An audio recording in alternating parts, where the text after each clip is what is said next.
Itu contoh-contoh sahabatku. Mana yang ada tertulis dan mana yang asumsi atau ide atau gagasan belaka. Saya tambah satu contoh lagi deh. Misalkan ya tentang doktrin atau ajaran atau ide atau gagasan yang disebarkan oleh sebagian orang mengatakan anak yang akan dikorbankan oleh Ibrahim itu namanya Ismail. Nah, padahal hal itu tidak ada tertulis di Al-Quran. Di Al-Quran tidak menyebutkan nama siapa anak yang akan dikorbankan oleh Ibrahim. Tapi oleh sebagian orang diasumsikan, dianggap, ditafsirkan bahwa namanya Ismail. Nah, nama Ismail ini tidak ada tertulis.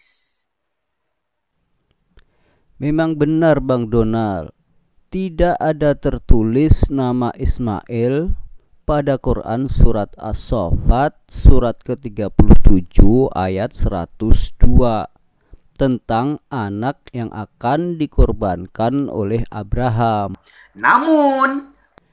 Namun dari narasi ayatnya sudah pasti bisa disimpulkan bahwa namanya tentu Ismail.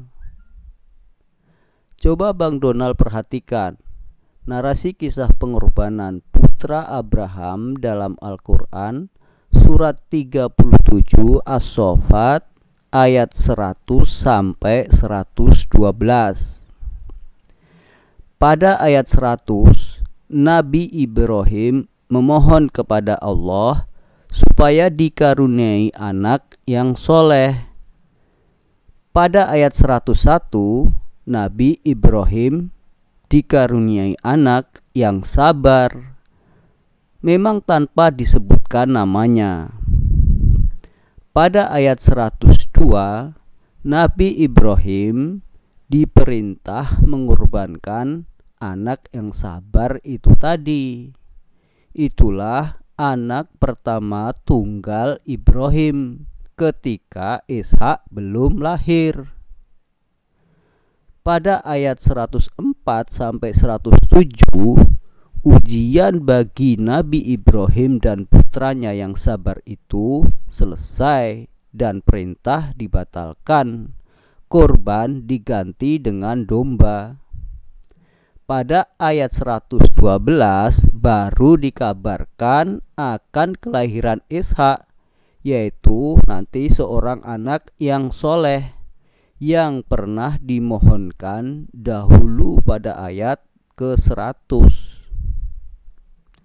Dengan demikian, bisa disimpulkan dengan mudah bahwa menurut Al-Quran, anak yang akan dikorbankan itu tentunya adalah Ismail, yaitu anak pertama tunggal, karena Ishak anaknya yang kedua belum lahir.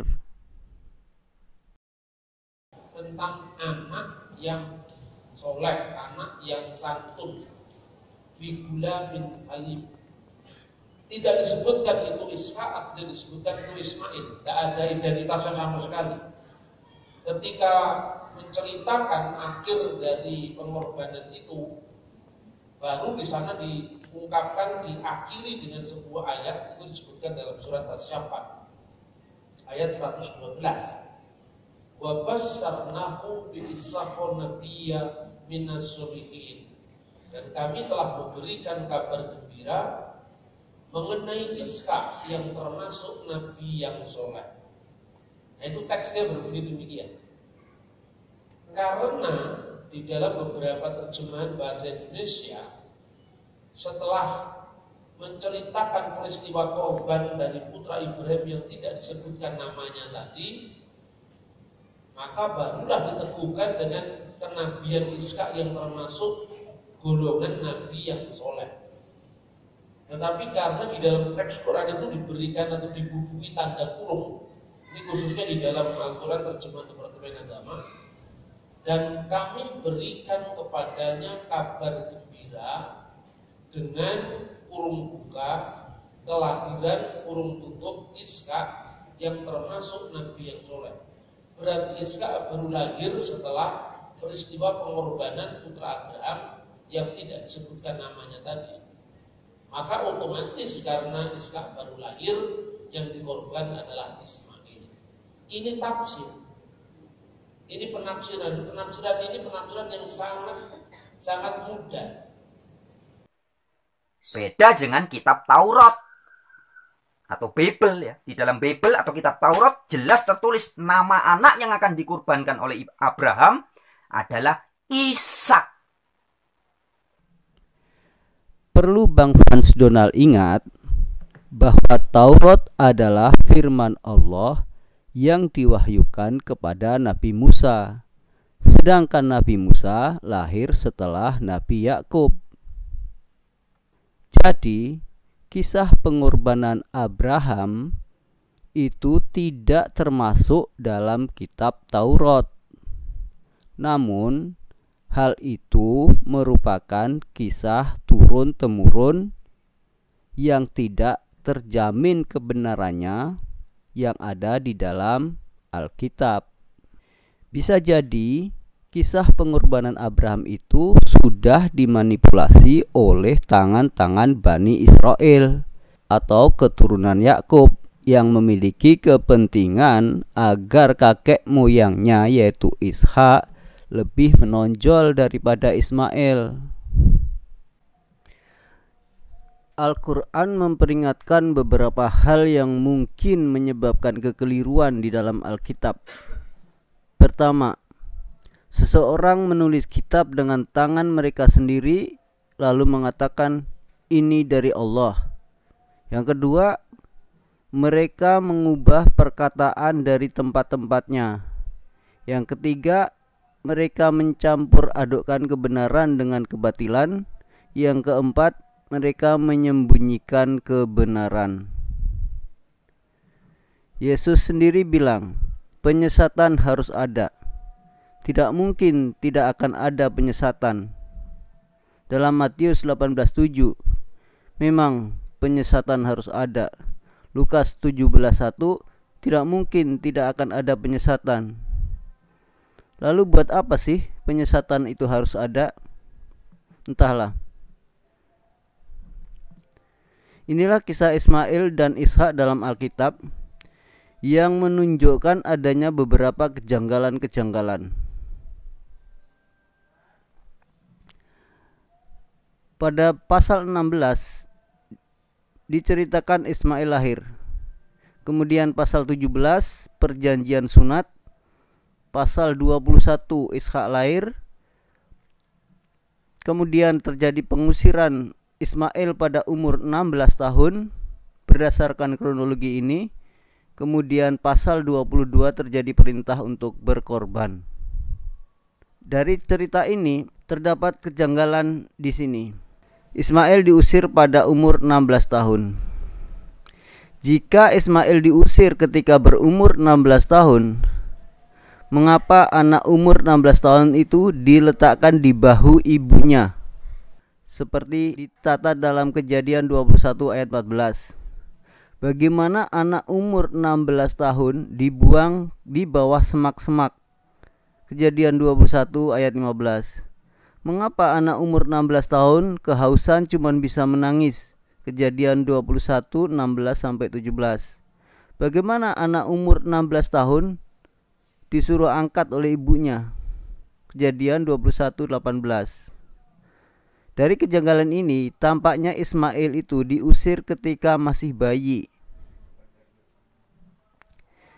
Jadi jika benar Ismail itu diusir ketika bayi, maka posisi pasal 21 ayat 10-20 ini seharusnya diletakkan sebelum pasal 17. Sedangkan perintah untuk berkorban itu terjadi bersamaan dengan perjanjian sunat, yaitu sebelum pasal 17 ayat 18. Ketika Ibrahim berkata sekiranya Ismail diperkenankan hidup, karena pada saat itu Allah perintahkan agar Abraham menyembelih Ismail. Kejanggalan yang lain adalah sebutan anak tunggal yang kontradiktif. Pada Kejadian 21 ayat 12 dikatakan bahwa yang akan disebut keturunanmu ialah yang berasal dari Ishak. Padahal di ayat sesudahnya Ismail pun disebut anakmu Ibrahim. Jadi anak tapi tidak disebut keturunan. Bagaimana penjelasan anak tunggal itu? Mana perintah penyembelihan itu pada Kejadian 22 ayat 2, ambillah anakmu yang tunggal itu, yakni Ishak. Jadi harus menafsirkan dengan tafsir yang bermacam-macam. Oh, ini anak tunggal dari Sarah. Oh, ini anak tunggal yang sesuai anak perjanjian dan sebagainya. Ini adalah sebutan yang kontradiktif. Kemudian mengapa Abraham tidak jujur atau berbohong pada Ishak? Ketika Ishak bertanya kepada bapaknya, "Di manakah anak domba untuk kurban bakaran itu?" Maka Abraham menyaut, "Allah yang akan menyediakan anak domba untuk kurban bakaran baginya, anakku." Padahal pada saat itu Abraham belum tahu bahwa kurban akan diganti dengan domba. Berbeda dengan Al-Quran. Begitu indahnya Al-Quran mengisahkan kejujuran Ibrahim. Maka ketika anak itu sudah sampai pada usia sanggup berusaha bersamanya, Ibrahim berkata, "Wahai anakku, sesungguhnya aku bermimpi bahwa aku menyembelihmu, maka pikirkanlah bagaimana pendapatmu." Dia Ismail menjawab, "Wahai ayahku, lakukanlah apa yang diperintahkan Allah kepadamu. Insya Allah engkau akan mendapatiku termasuk orang yang sabar." Kemudian kemana Hagar dan Ismail mengembara ketika diusir? Ketika itu Abraham meletakkan bekal beserta anaknya di atas bahu Hagar. Kemudian disuruhnyalah perempuan itu pergi. Maka pergilah Hagar dan mengembara di padang gurun Berseba. Lalu kemana Abraham kembali setelah berkorban? Mereka bersama-sama berangkat ke Berseba. Abraham tinggal di Berseba. Dan Sarah sendiri tinggal di Hebron sampai meninggal. Baru Abraham datang. Banyak pertanyaan dan cerita yang tidak lengkap ketika Ishak yang harus dikorbankan. Umur berapa Ishak dikorbankan? Tidak jelas. Bahkan kalau Bapak Ibu membaca, sekarang ini sudah tidak bisa lagi dicegah karena dunia maya ya. Tafsir Al-Quran yang tertua itu sekarang sudah di-online kan di internet dalam bahasa Indonesia, bahasa Arab. Judulnya adalah Tafsir Muqatil bin Sulaiman. Tafsir Muqatil bin Sulaiman itu singkat sekali, tetapi itu tertua karena ditulis sekitar tahun 750-an Masehi. Sementara Nabi Muhammad meninggal tahun 632 Masehi. Jadi jaraknya sangat dekat sekali. Itu Quran yang tertua, tafsir Quran, tafsir itu interpretasi yang tertua. Di situ tidak ada nama Ismail. Justru ketika disebutkan siapakah anak yang sabar itu, dalam catatannya di situ ditulis ditafsirkan bahwa Ishak bin Sarah, dan dia adalah Ishak putranya Sarah. Jadi di dalam Al-Quran, tafsir Al-Quran yang tertua tahun 750 setelah Masehi. Jadi kira-kira hanya berjarak sekitar 100-an tahun setelah zaman Nabi Muhammad. Yang nyaris dikorbankan itu adalah Ishak, bukan Ismail.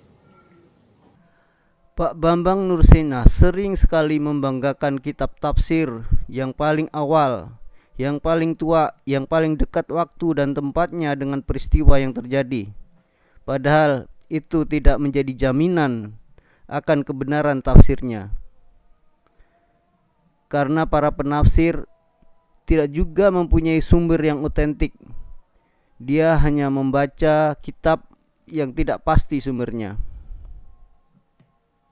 Maka ya kita bisa sampai kepada satu kesimpulan bahwa kalau Ismail disebut dikorbankan, ya itu hoax gitu loh Pak. Itu sesuatu yang tidak benar gitu. Jadi dengan itu secara sah saya katakan sekarang bahwa yang dipersembahkan bukan Ismail. Siapapun yang berkata bahwa Ismail yang mau dipersembahkan itu adalah tukang bohong. Oke? Orang Yahudi itu mau bunuh Yesus. Mengapa orang Kristen masih mau percaya penuh pada Alkitab warisan Yahudi? Bagaimana kamu berani berkata kami bijaksana dan kami mempunyai Taurat Tuhan? Sesungguhnya pena palsu penyurat atau penulis sudah membuatnya menjadi bohong. Orang-orang bijaksana akan menjadi malu, akan terkejut dan tertangkap atau terungkap. Sesungguhnya mereka telah menolak firman Tuhan. Maka kebijaksanaan apakah yang masih ada pada mereka? Nah, jadi sahabat-sahabatku, perbincangan ini saya hanya ingin mengajak sahabat-sahabat kebuka betul pikirannya. Jeli, teliti, cerdas, smart, dan jujur ketika mau membaca teks-teks kitab suci.